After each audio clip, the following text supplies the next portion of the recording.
اللہ رب العالمین کے پیارے محبوب سیدہ آمنہ کے لال صلی اللہ تعالیٰ علیہ وسلم سرکار نے آج سے 14 صدیاں پہلے خبر دے دی تھی، جن لوگوں نے آج پیدا ہو کر اس گمراہ کن معاشرے کے اندر بڑھ بڑھ کرتے ہوئے حضور کے صحابہ کرام کے اوپر کیچڑ اچھالا کرنا تھا، اللہ کے محبوب علیہ الصلوۃ والسلام نے فرما دیا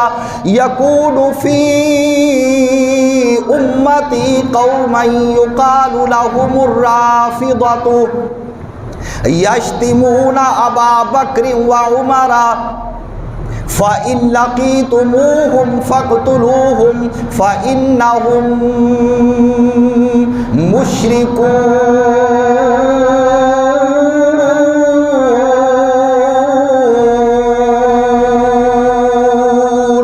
امام الانبیاء سید الانبیاء صلی اللہ علیہ وسلم نے فرمایا میری امت کے اندر ایک گروہ ایک ٹولہ ایسا بھی پیدا ہوگا جن کو رافضی کہا جائے گا، جن کو رافضی کہا جائے گا، ان قریب ایسا ٹولہ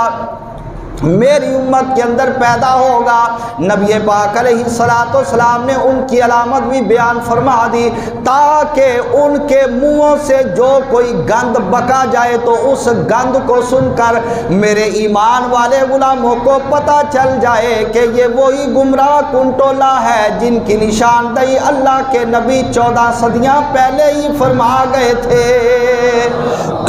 یا رسول اللہ وہ کون سا گروہ کون سا گمراہ کن ٹولہ ہوگا؟ میرے آقا نے فرمایا وہ رافضی ہوں گے، ان کو رافضی کہا جائے گا۔ ان کی علامت یہ ہوگی کہ وہ میرے ابو بکر صدیق کی توہین کیا کریں گے۔ یشتمون اس کا معنی وہ گالیاں دیں گے، وہ میرے ابو بکر صدیق کو گالیاں دیں گے، وہ میرے عمر کو گالیاں دیں گے۔ یا رسول اللہ ان کے ساتھ معاملہ کیا کیا جائے، ان کے ساتھ سلوک کیا کیا جائے؟ میرے آقا نے فرمایا اگر کبھی موقع مل جائے تمہاری ان کے ساتھ ملاقات ہو جائے تو اگر موقع مل جائے تو ان کو قتل کر دینا، اس واسطے کہ وہ لوگ ایمان والے نہیں بلکہ وہ لوگ مشرک ہوں گے،